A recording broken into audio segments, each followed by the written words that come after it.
diangkat menjadi rasul. Siapa yang angkat? Gubernur atau ketua Darma Wanita?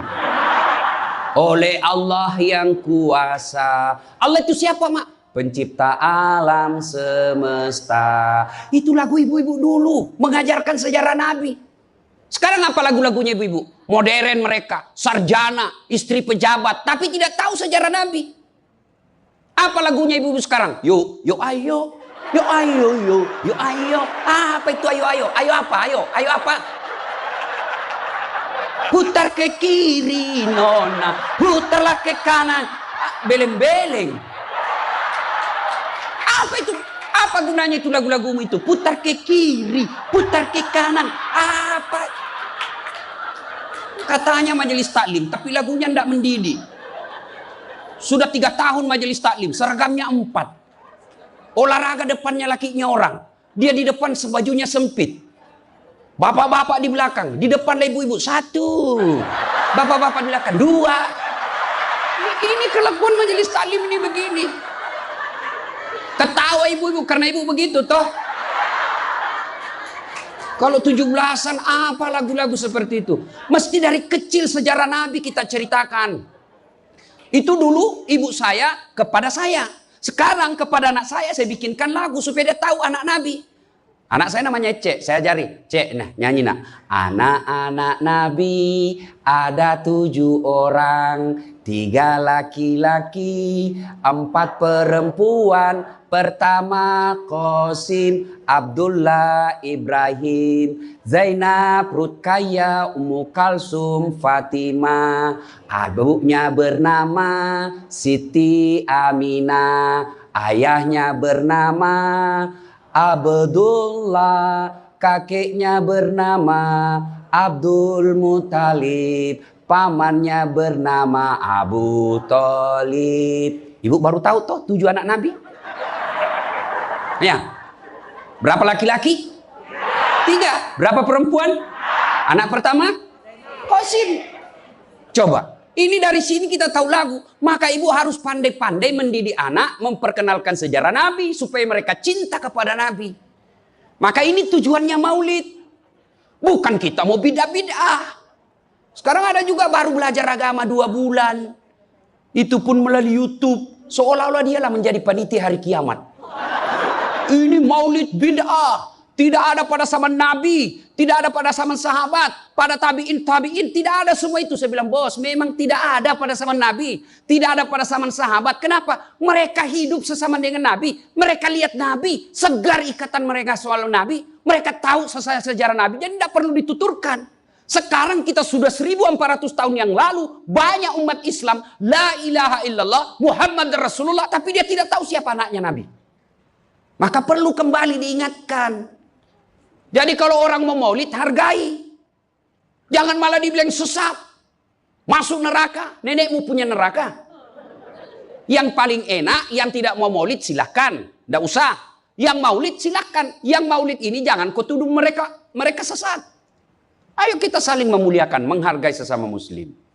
Ya, ini 1 maulid. Yang kedua, ibu-ibu, bagaimana kita maulid ini bisa menjadi bawa pulang, diamalkan. Apa yang diamalkan? Ayo kita sejarah kisah-kisah Nabi saja dulu. Ya, paling gampang sudah. Berapa istri Nabi? Berapa? Ini ibu biar tahu, enggak mau duga dia jawab ini. Berapa? 11. Coba lihat. Istri pertama namanya Khadijah. Tua berapa tahun? 15 tahun lebih senior dari Nabi. Sebelum menikah dengan Nabi, beliau paling kaya di Mekah. Paling kaya di Mekah. Menikah dengan siapa? Muhammad bin Abdullah. Pegawainya waktu itu, karyawannya. Lalu Khadijah selalu cerita kelebihan Muhammad kepada asistennya. Namanya Nafisah. Asistennya, dia selalu cerita. Ini Muhammad baik, jujur, kinerjanya bagus, disiplin, sopan ngomong. Nguntung juga baik. Nafisah paham. Oh, bunda ini senang sama Nabi Muhammad. Waktu itu belum jadi Nabi. Akhirnya apa? Nafisah jadi tim sukses. Tapi bukan tim sukses pilkada. Disuruh bikin baleho 10, cuma 5 dia bikin. Hilang 5. Ya kan? Ini Nafisah datang kepada Muhammad. Muhammad, bagaimana kalau ada perempuan suka kamu? Alhamdulillah. Tapi ini perempuan lebih senior dari kamu. Tidak ada masalah. Lebih tua 15 tahun. Tidak ada masalah. Tapi dia sudah 2 kali janda. Tidak jadi masalah. Tapi dia bosmu. Tidak jadi masalah. Yang jadi masalah, benar tidak dia senang sama saya? Kata Nafisah, tenang mas bro. Saya punya urusan. Jangan lagi cari dah hadis mas bro. Tidak ada. Lalu datanglah Nafisah kepada Khadijah. Bunda, bagaimana menurut bunda kalau ada laki-laki senang bunda? Alhamdulillah, terbuka jodoh. Tapi ini lebih muda dari bunda. Tidak jadi masalah. Lebih muda 15 tahun. Tidak jadi masalah. Tapi dia anak buahnya. Tidak jadi masalah. Yang jadi masalah, benar tidak dia sunat sama saya? Kata Nafisah, tenang bunda, saya punya urusan. Ini namanya tim sukses yang tidak mempermalukan kedua belah pihak. Coba kalau Nafisah mau memanfaatkan situasi. Maka dia datang kepada Muhammad. Muhammad, dia suka kau bos. Tenang aja, ambil semua hartanya. Dia terlalu senang sama kamu. Tapi seakan tidak. Berarti ibu-ibu jaga perasaan orang, jaga harga diri orang, jangan permalukan orang meskipun ibu tahu ada aib dalam dirinya. Ini penyakitnya ibu-ibu. Apa? Tukang gosip. Ini duduk-duduk begini damai tapi gersang. Oh, coba lihat siapa duluan pulang dia jadi dibicarain. Jadi gini Pak Gubernur itu dia duduk-duduk itu. Dia enggak cerita tapi apa? Dia mulutnya enggak ngomong tapi bibirnya dong. Memang fitrahnya. Apa begitu orang sini? Bukan cuma di sini. Orang Amerika juga tukang gosip perempuannya. Fitrahnya. Maka Nabi katakan kalau perempuan mau selamat, jaga mulutnya, aman dia masuk surga. Cuma kan gampang sekali kita gosip. Lewat teman kita. Apa? Enggak serasi kudungnya sama roknya. Dibeli iya. Lipstiknya palsu. Kenapa kau tahu? Melengket di giginya. Semua mau diurus. Iya kan? Ini penyakit kita. Semua mau diurus. Ustadz aja dia gosip. Itu juga bajunya waktu di YouTube. Saya dengar tadi dilewat saya dengar. Itu juga bajunya waktu di YouTube. Astagfirullah. Inilah penyakit ibu-ibu. Ibu, mau gampang masuk surga? Ketika Nabi Isra Mi'raj kan dibawa jalan-jalan masuk surga. Subhanallah, alhamdulillah, banyak perempuan dalam surga. Begitu Nabi dibawa lihat neraka. Nauzubillah min zalik, ya Allah ampuni hambamu, ya Allah ampuni umatku, ya Allah. Kenapa? Perempuan ternyata lebih banyak dalam neraka. Ditanya kenapa bisa begitu? Ada 2 kelemahan perempuan. 1, tidak mampu menjaga suaminya, tidak mampu mengurus suaminya, dan yang kedua tidak mampu menjaga lisannya. Jadi kalau ibu mampu menjaga lisan, aman. Itulah gunanya masker. Supaya ibu semua mau diurusin. Iya kan penyakit kita. Ya, Bu. Maka bertanyalah ibu-ibu di Makassar, Ustadz yang saya cerita ini kan benar. Memang begitu sifatnya Ustadz. Itulah benarnya namanya ghibah. Tidak boleh kita cerita kejelekan orang. Kalau dia salah yang ibu cerita namanya fitnah. Tidak ada jalan. Ayuhibbu ahadukum kata Allah, sukakah kamu memakan bangkai sesamamu manusia? Maka berhenti cerita kejelekan orang. Jadi gimana solusinya Ustaz? Ketika datang orang cerita, Bu katanya, na'udzubillah min zalik. Kita berlindung kepada Allah dari keburukan itu Bu. Belum tentu suami kita lebih baik dari dia. Berhenti itu. Cuma kan enggak kita. Memang.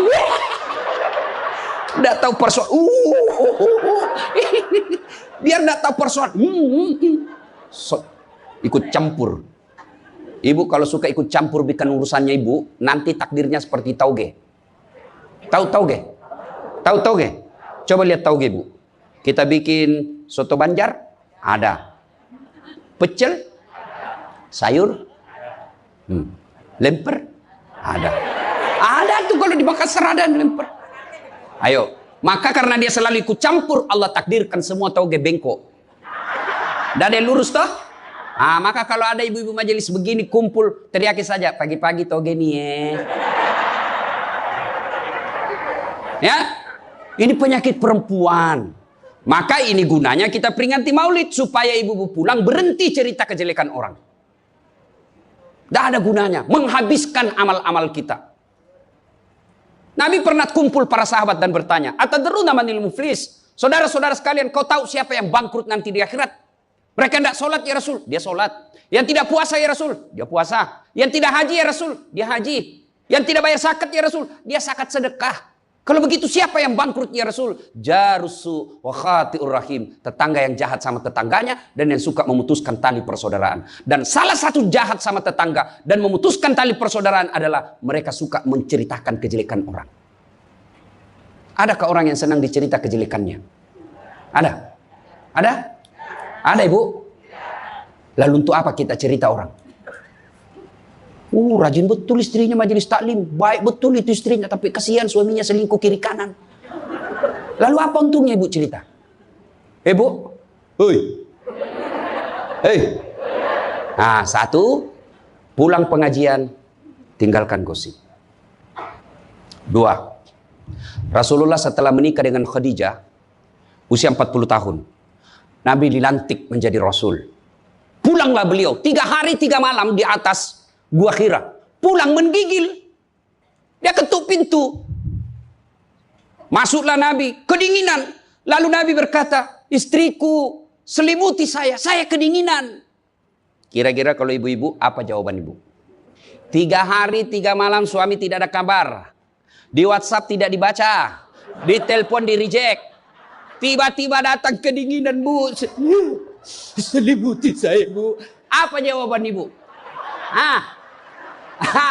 Apa ibu-ibu selimuti? Enggak, diinterogasinya suaminya. Mana HP-mu? Dari mana kau ini kedinginan? Iya toh? Tapi Khadijah tidak. Khadijah tidak pernah sangka buruk kepada suaminya. Apa kata Khadijah? Sami'na wa ata'na. Hikmah yang kedua buat ibu-ibu, sangka baiklah kepada suami. Demi Allah, tidak ada kebahagiaan rumah tangga yang dipenuhi dengan sangka buruk.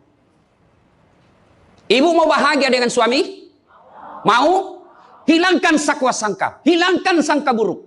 Telepon suami tidak dijawab pagi-pagi. Sangka baik. Oh, berarti suami saya lagi sholat duha. 1 jam kemudian ditelepon. Belum dijawab juga. Oh, berarti suamiku lagi meeting dengan gubernur. Telepon lagi siang-siang tidak jawab. Oh, berarti suamiku lagi sholat berjamaah di masjid. Sore ditelepon tidak dijawab-jawab. Oh, berarti suamiku dia lupa handphonenya. Tiba-tiba sore masuk WhatsApp teman kita. Saya lihat suamimu bonceng cewek. Cantik betul. Oh, berarti suami saya lagi nge-grab. Tenang perasaan. Ibu-ibu, demi Allah. Tidak ada kebahagiaan orang yang selalu sangka buruk. Suami enak-enak kerja. Hanya tidak dijawab telepon. Ibu tidak bisa tenang di rumah. Sangka baik. Orang yang sangka baik, rumah tangganya pasti tidak bisa bahagia. Saya kasih contoh. Kasih contoh ibu. Suami istri 7 tahun tidak punya anak. Di tahun ke-8 dia pergi ke ahli kandungan. Periksa istrinya. Wih, alhamdulillah kata dokter, ibu sudah terlambat 2 bulan. Senang betul. Dia teleponlah suaminya. Pak, alhamdulillah hasil pemeriksaan saya sudah terlambat 2 bulan. Tapi Pak, jangan cerita-cerita dulu ya. Malu kita nanti kalau tidak jadi lagi. Oke Bu, ini rahasia berdua. Jangan cerita ke siapa-siapa. Setuju Bu ya? Setuju Pak. Oke. Beberapa hari kemudian datang petugas PLN. Assalamualaikum. Kata ibunya, waalaikumsalam. Siapa ya? Saya Bu. Saya siapa? Petugas PLN. Oh kenapa Pak? Ibu terlambat 2 bulan. Wih. Kenapa dia bisa tahu saya terlambat 2 bulan? Wah, dia mulai curiga sama suaminya. Pasti kelakuannya lagi nih si gendut ini. Kan suaminya gendut. Pasti kelakuannya ini si gendut ini. Pulang suaminya capek. Di jalan macet, kehujanan, baru buka pintu. Memang kau pembohong gendut. Apalagi ini pembohong. Orang capek, pembohong gendut. Apa? Kenapa itu PLN tahu saya terlambat 2 bulan? Pasti kau yang cerita. Bukan saya. Kenapa? Wah, suaminya juga marah digendut-gendutin. Dia datang ke PLN. Ada apa kau tahu istriku terlambat 2 bulan? Dia bilang ini ada catatannya Pak. Kau hapus ini. Ya boleh Pak, tapi Bapak bayar dulu. Kalau saya tidak mau bayar, ya terpaksa punyanya Bapak diputus. Kalau punya aku diputus, apa dia pakai istri saya di rumah? Dia terpaksa pakai lilin.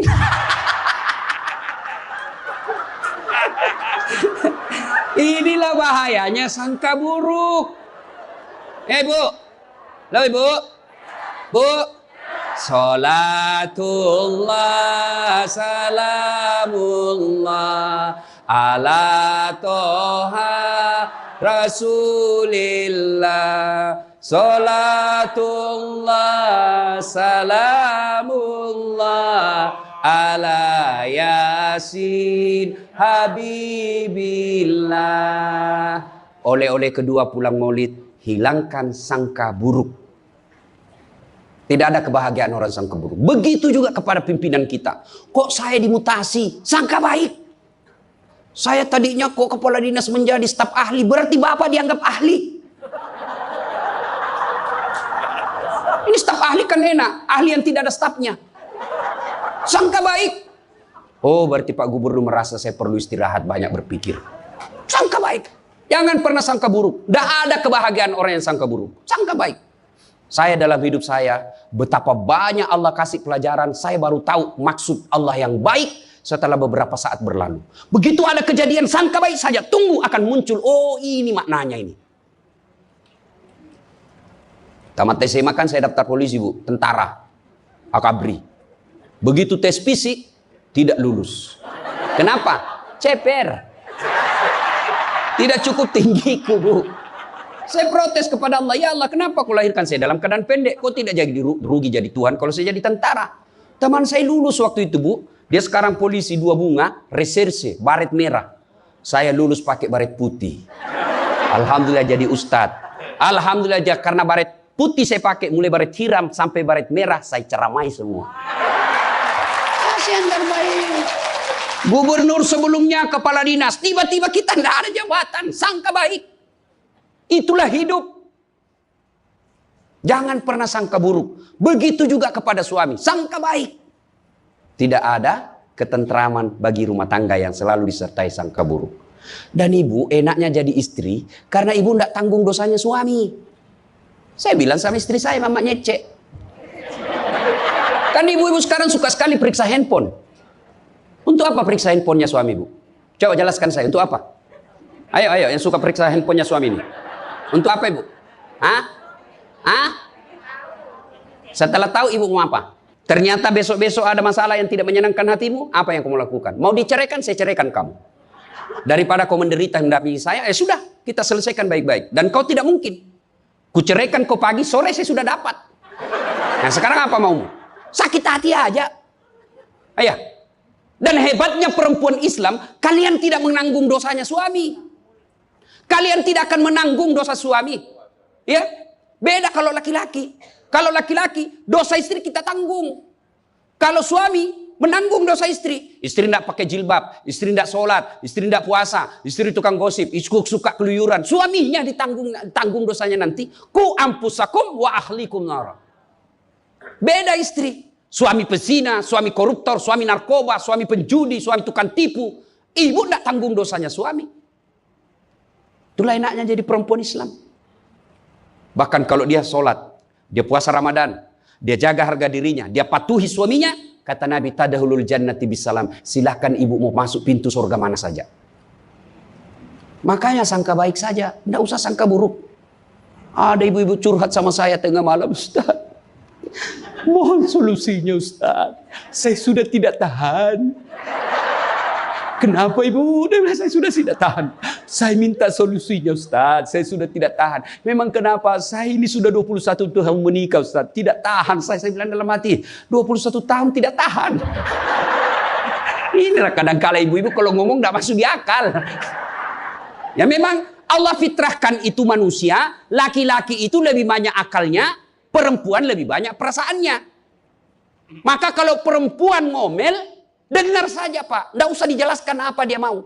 Dengar aja, karena memang dia cuma mau didengar. Oh, dengar aja, oh, ya, dengar aja, dengar. Tapi tidak tahan saya Ustaz, ya tidur. Rumus menghadapi perempuan itu, ilmu paling efektif, sabar. Tidak ada sudah kalah itu ilmu sabar. Diam, tidak usah dijelaskan. Biar dijelaskan, tidak masuk di akalnya. Apalagi kalau dia sudah bilang, pokoknya. sudah Pak. Lebih diam aja. Pokok, sudahlah. Dijelaskan satu, muncul pertanyaan dua. Dijelaskan tuntas yang dua, muncul lagi pertanyaan tiga. Sudah tuntas semuanya, dia ungkap lagi yang 5 tahun yang lalu. Itulah perempuan. Iya Ibu toh? Maka dengarkan saja. Ada saatnya nanti dia bilang, baru dia sadar itu. Iya sebenarnya itu saya emosi aja itu hari Pak. Begitulah perempuan. Dihadapinya jangan emosi. Saya sudah tidak tahan Ustaz. Kenapa? Sudah 21 tahun. Udah cocok saya Ustaz. Saya bilang Ibu tahu enggak baut? Tahu Ustaz. Apa pasangannya baut Ibu? Mur. Sama enggak? Sama modelnya? Sama bentuknya? Beda. Justru perbedaannya yang membuat dia kokoh. Berarti rumah tangga tidak akan pernah kokoh kalau mau menyamakan. Yang kokoh adalah ketika dia mau saling menerima kekurangan dan kelebihan. Itu pasti kokoh. Mana mau cocok jenis kelamin aja kita tidak sama. Iya. Pendidikan aja kita pasti beda. Latar belakang budaya kita pasti beda. Maka yang membedakan itulah kalau kita kelola dengan baik dalam rumah tangga. Dengan faktor utamanya sangka baik. Insya Allah bahagia rumah tangga. Ya, sangka baik. Tuh Khadijah tidak pernah sangka buruk sama suaminya. Khadijah ketika beliau sakaratil maut. Usia 65. Beliau sakit. Dan baju yang beliau pakai sudah 8 kali tambal. Tahu tambal Ibu? Itu tambal ke-8-nya 1 sampai 7, Nabi masih menambalnya pakai apa? Masih pakai kain. Di tambalan ke-8 beliau pakai pelepah daun kurma. Kenapa? Habis kainnya Nabi. Padahal sebelum nikah beliau orang kaya. Lalu beliau panggil anaknya, Fatimah ta'al. Fatimah ke sini dulu nak. Kenapa bunda? Tolong kau mintakan serbannya bapakmu. Ada serban yang selalu dia pakai bapakmu itu terima wahyu. Tolong sampaikan ke beliau. Saya minta untuk saya jadikan kain kafan. Mudah-mudahan serban itu Allah hindarkan saya dari azab kubur. Mendengar ini Fatimah berkata, bunda aja yang minta sama bapak. Dengar jawaban Khadijah. Saya malu minta sama bapakmu nak. Habis hartanya untuk bantu Rasulullah, minta serban, malu. Kira-kira masih ada istri sini malu minta sama suaminya? Pak Gubernur masih ada kira-kira malu minta sama suami? Bukan diminta, dicuri. Ayo, itulah Khadijah. Maka jangan heran Khadijah meskipun sudah wafat, beliau tidur bersama Aisyah. Beliau tidur bersama Aisyah. Tapi siapa yang dikenangnya? Khadijah. Rasulullah hanya berkata, seolah-olah saya mendengar trompa kakinya Khadijah. Seolah-olah hadir dalam rumah kita.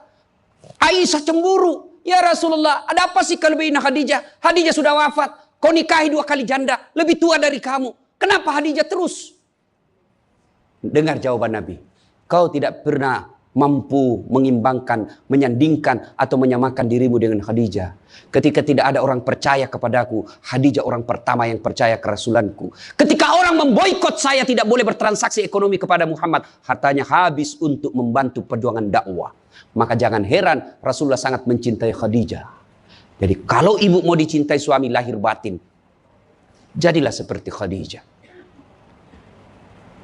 Bukan karena cantiknya, bukan karena kayanya, tapi kebersihan hatinya Khadijah. Kita itu laki-laki kan tergantung perempuannya. Kalau perempuannya baik, akhlaknya baik, tidak mungkin tergoda suami. Ibu mau? Suami tidak macam-macam mikirnya. 3 aja resepnya. Pegang ini, kau kuasai suamimu. 1, buat matanya senang. Artinya apa? Ibu penampilan cantiklah di depan suami. Kalau suami senang selalu pakai baju merah, pakai itu baju merah tiap hari. Kalau suami senang warna-warna emas, pakailah itu tiap hari ya. Tapi saya tidak senang warna begini Ustaz. Bukan untuk ibu, tapi untuk menyenangkan suami. Dandannya seorang istri, menyenangkan hati suami. Itu ibadah buat seorang wanita. Yang kedua, buat perutnya senang. Bagaimana caranya? Bikinlah masakan kesenangan suami. Kalau tidak bisa tiap minggu, sekali sebulan. Ketika terima gajinya suami, terima honornya suami, ya WhatsApp suami, SMS suami, telepon suami. Bang, jangan makan di luar hari ini. Hari ini saya masak spesial buat abang. Masakan kesenangan saya sudah siapkan di rumah bang. Aman bang, jangan makan di luar. Ini hari spesial buat abang. Senang kita jadi suami. Itu saya kalau terima SMS WhatsApp begitu, mamanya di rumah dia goreng baru dia kirim. Rasanya kita mau cepat pulang.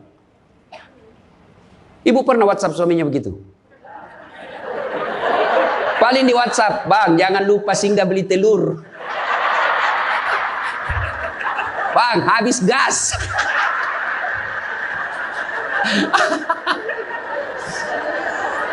Kok tahu Ustaz? Ya saya rasakan juga.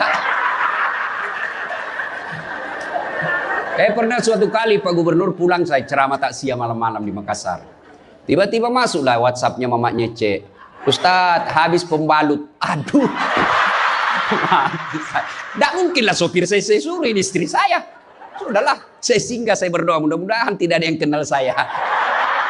Begitu saya bayar, ada ibu-ibu datang, Ustaz beli pembalut.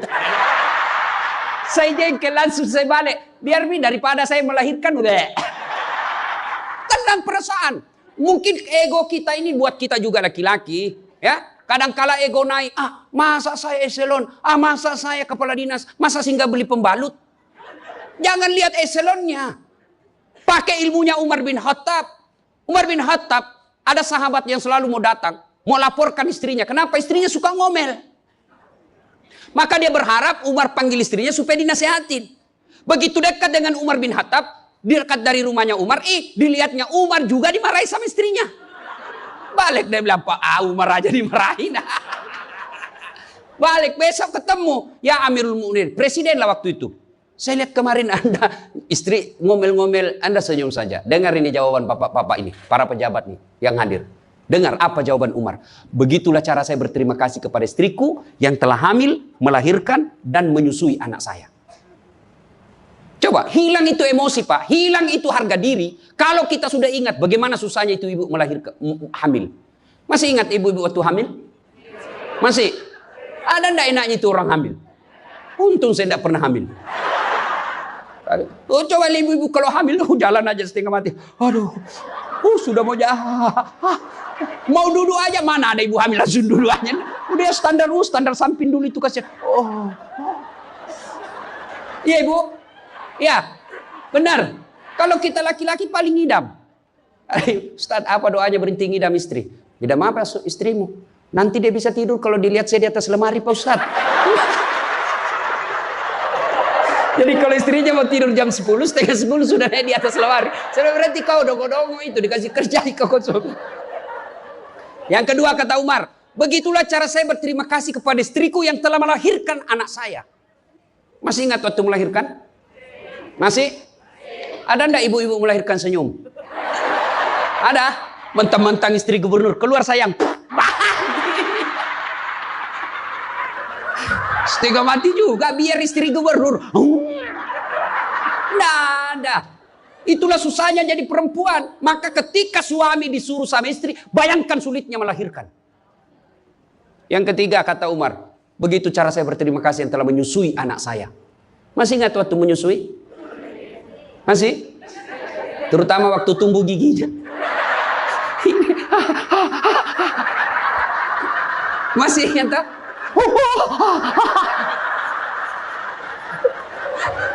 Untuk saya tidak pernah rasakan. Kalau digigit kan mana dia tinjau nanya, kok gigit saya? Tidak, dia usap, lepas nak. Iya ibu, iya. Siang anaknya, malam Salatullah, salamullah, ala toha rasulillah.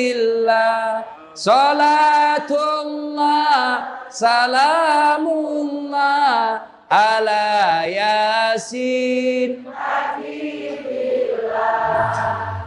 Berikutnya, kalau kita cinta kepada Rasul, jadilah istri seperti istri Rasulullah.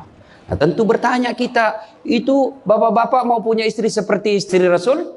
Pak Gubernur pasti mau. Kita punya mau istri seperti Khadijah. Tapi pertanyaannya, sudahkah kita seperti Rasulullah? Tenang ibu-ibu, saya bela ibu-ibu hari ini. Tenang, tenang. Nah, kita mau seperti Khadijah, tapi kelakuan kita seperti Abu Jahal. Pembohong kiri kanan. Suami istri minta duit, tidak pernah ada. Benar, tidak ada, habis biar baunya tidak ada lagi. Giliran selingkuhannya minta, gampang deh, tunggu aja 5 menit. Ya, Rasulullah, coba. Begitu memuliakan istri, beliau tidak pernah kusam rambutnya di depan istrinya. Coba itu. Buka itu Barasanji sejarahnya. Rasulullah beliau yang bersihkan tempat tidurnya. Beliau yang tambal bajunya ketika robek. Beliau sediakan sarapan. Itu Rasul, manusia pilihan. Namanya selalu digandengkan dengan namanya Allah. Tidak malu, bahkan rela ikhlas membantu pekerjaan rumah tangga istrinya. Untuk meringankan kerjaan istri. Kita baru Satpol PP. Satpol PP. Apa Satpol PP? Polisi setengah. Baru pegawai honor, macam-macam ceritanya. Tidak ada kehinaan bagi laki-laki yang memuliakan istrinya. Tidak ada kehinaan suami yang membantu pekerjaan istrinya. Rasulullah mencontohkan itu. Beliau kalau keluar rumah sudah ada sisir. Masuk ke kamar rapi baru keluar. Kita sudah habis pisang gorengnya 4 masih berantakan rambut. Begitu istrinya katakan, bang, baik-baik itu rambutmu apa? Kenapa kau urus rambutku? Rambutmu kau urus. Itulah Rasulullah. Rasulullah subhanallah, dari 11 istri beliau tidak ada satupun yang dipanggil namanya. Beliau tidak pernah memanggil Khadijah. Beliau tidak pernah memanggil Aisyah. Aisyah beliau panggil apa? Ya Khumairah. Yang kemerah-merahan pipinya. Karena memang Siti Aisyah merah di 5 pipinya. Maka bapak-bapak Pak di sini, Pak Karo, panggil istri kita dengan panggilan kasih sayang. Wahai istriku yang termancung hidungnya di lorong 3. Yang tidak mancung hidungnya Ustaz. Ya giginya lah kau lihat. Justru giginya mancung Ustaz. Jangan terlalu jujur. Mentang-mentang istri kita hitam panggil Tam. Hitam. Apa kata istri kita? Apa PC? Masa suami istri? Katanya Islam ini agama yang paling paripurna. Kok kita saling PC hitam? Ya. Rasulullah, beliau kalau minum bersama istri beliau, kalau beliau minum, gini. Bismillahirrahmanirrahim. Hebatnya Rasul, kalau beliau minum, 1 teguk dikasih lagi istrinya. Minum lagi. Kasih lagi istrinya. Hebatnya, bekas bibirnya Aisyah, itu yang diminum oleh Rasulullah. Bekas bibirnya Aisyah. Masya Allah. Coba kalau kita Pak Kadis. Istri, bekas bibir istri. Bau betul mulutmu.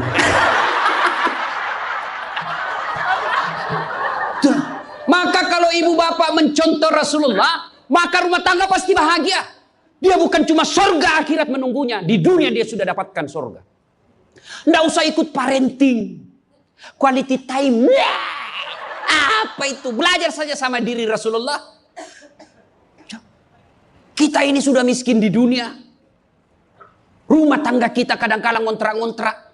Tidak tahu lagi kewajiban istri kepada suami. Suami tidak tahu kewajiban kepada istri. Maka di dunia dia susah sanggara. Di akhirat apalagi nanti. Maka kalau kita tidak bisa dapatkan kekayaan sorga di dunia. Dengan harta. Maka dapatkan kebahagiaan itu dengan memperbaiki hati dalam rumah tangga. Suami tahu kewajiban kepada istri. Istri pun melaksanakan tugasnya kepada suaminya. Itu Rasulullah. Rasulullah subhanallah. Manusia mulia tidak pernah menghina istrinya. Maka jadilah suami seperti Rasulullah Muhammad sallallahu alaihi wasallam. Ibu bapak saudara-saudara sekalian, suatu kali Umar bin Khattab menangis. Tiba-tiba ketawa lagi. Menangis lagi. Datanglah sahabat bertanya, "Wahai Umar, kau sudah gila apa?" Umar waktu itu sudah jadi presiden. Beliau katakan, "Bagaimana saya tidak ketawa? Saya mengingat waktu sebelum datang Muhammad SAW, saya pernah memakan Tuhanku. Dia bikin berhala, dari roti, lalu dia makan itu Tuhannya. Dia bilang, bayangkan hebatku dulu sebelum ada Muhammad, Tuhan pun saya makan. Kan dia ketawa. Lalu kenapa engkau menangis ya Amirul Mukminin? Saya bayangkan sebelum Nabi Muhammad SAW datang di tengah-tengah kita. Saya pernah mengambil anakku yang masih orok, merah, saya rebut dari istriku, lalu saya bawa ke belakang rumah, saya gali pasir, saya tanam sendiri anak perempuanku itu, lalu saya timbun, saya lompat-lompat di atasnya karena saya anggap ini perempuan anak pembawa sial. Begitu zaman jahiliyah. Alhamdulillah setelah ada Muhammad, mampu melahirkan kita seperti sekarang ini, bisa membedakan yang hak dan yang batil. Berarti Rasulullah dikenang kehebatannya karena berhasil memimpin, mengarahkan umatnya dari jahiliyah menjadi seperti yang kita nikmati sekarang ini. Berarti Pak Gubernur, kalau Bapak ingin dikenang sebagai pejabat, bukan hanya memperbaiki diri, tapi memperbaiki rakyat Sumatera Selatan. Dan Alhamdulillah saya senang sekali mendapat berita Bapak punya program yang sangat memuliakan kebaikan. Bukan Islam, kebaikan. Satu desa, satu lurah, satu rumah tahfiz. Meskipun Bapak sudah tidak menjabat sebagai gubernur, selama rumah tahfiz itu dimanfaatkan, maka itu akan menjadi amal kebaikan. Dunia sampai di akhirat. Tapi percayalah, tidak mungkin Pak Gubernur hebat tanpa didukung sama istri. Tidak mungkin. Ini istri tidak kelihatan perannya, tapi menentukan SK. Benar. Biar Pak Gubernur senang sama Bapak, kalau istri Pak Gubernur tidak senang, berpengaruh itu tanda tangan. Memang sudah itu begitu yang namanya kehidupan manusia. Saya juga tidak bisa hebat ceramah begini kalau istri saya tidak mendukung. Saya mau bikin naskah, digangguinya saya. Pikir sama bapakmu, cepat kau ambil itu. Nangis anak, mana bisa kita bikin naskah? Begitu kita mau ceramah, dia curi kita punya naskah. Apa? Mana bisa? Allah Subhanahu Wa Taala berfirman, mana sudah ini? Mana naskah kita? Maka yang terpenting kembali dalam Maulid kali ini, mari jadikan rumah tangga kita sebagai pintu sorga, meraih sorga yang sebenarnya. Jangan berpikir di dunia tidak ada sorga. Kita kan selalu berdoa, fid dunya hasanah, wa fil akhirati hasanah. Selamat di dunia, selamat di akhirat. Apa itu fid dunya hasanah? Menurut para ahli tafsir Al-Quran, hasanah di dunia itu, sorganya dunia itu, mengandung 4 komponen. 1, punya pasangan yang baik. Jadi kalau istri bagus agamanya, suami bagus agamanya, suami bagus akhlaknya, istri bagus akhlaknya, sudah 1 komponen surga didapat. Yang kedua, punya anak yang soleh dan soleha. Tidak ada gunanya pangkat jabatan kalau anak kurang ajar. Ibu-ibu nih, kalau ibu meninggal siapa yang doakan? Hah? Suami. Tidak bakal dia kawin lagi. Siapa yang doakan? Anak. Maka berhasilan ibu, saya setuju dengan pernyataan Pak Gubernur, kalau mau hebat ini provinsi kita, ibu-ibunya harus menjadi pesantren pertama. Sayang, seribu sayang, ibu-ibu sekarang banyak yang gagal mendidik anak. Dihormati di luar, dimuliakan di kantor, sampai di rumah dimaki-maki sama anaknya. Itu siapa yang gagal? Ibunya. Kita kadang-kala bahagia, hebat kalau anak kita pintar bahasa Inggris. Hebat anaknya Ustadz, pintar bahasa Inggris. Apa hebatnya? Banyak yang bisa begitu. Masa banyak Ustadz? Ya sudahlah, ke Inggris lihat itu anak-anak di sana. Anak-anak di sana semua pakai bahasa Inggris, Bu. Memangnya kalau ibu nanti meninggal, anak berdoa pakai bahasa Inggris? Oh my God. Please help me my mother. Enggak. Pasti pakai bahasa Pado. Kepado, lindungi lo. Pasti. Ya. Maka ibu-ibu didik anak. Yang ketiga komponen punya surga dunia, apa itu? Punya harta yang bermanfaat, bukan harta yang banyak. Mana harta yang bermanfaat? Harta yang banyak digunakan orang lain menjadi amal soleh-soleh, amal jariah. Bu-ibu nih, yang punya emas berlian, cincin. Ayo ibu, kalau ibu meninggal siapa yang punya itu? Hah? Siapa? Anak, istri kedua. Bukan anak, istri kedua yang pakai. Maka sedekahlah sebelum tiba saatnya. Dan yang keempat, surganya dunia, punya teman yang baik. Bukan teman kepentingan politik dan kekuasaan. Teman yang baik itu meskipun kita sudah pensiun masih baik sama kita. Meskipun kita sudah miskin masih baik sama kita. Itulah teman yang baik. Dan nerakanya dunia ketika kita punya jabatan, banyak teman kita, pas kita hilang jabatan semua menjauh dari kita. Itu nerakanya dunia. Nah, ibu bapak, saudara-saudara sekalian, mari mewujudkan ini melalui maulid. Maulid ini tidak ada guna kalau kita pulang tidak diamalkan. Minimal amalkan dengan menjadi suami yang baik dan istri yang baik. Terakhir, kalau kita mencintai Rasulullah, maka kita ikuti sunnah-sunnahnya. Apa sunnah? Yang gampang-gampang, tidak usah berat-berat. Mulai hari ini, oleh-oleh khusus ibu, kapan dan dimanapun selalu ada wudhu. Coba ibu amalkan. Bapak-bapak pegawai, bapak mau pergi kerja wudhu dulu. Mau pergi jemput anak wudhu dulu. Mau pergi pengantin wudhu dulu. Mau pergi kemana saja ikuti Pak Gubernur yang katanya tidak ada liburnya.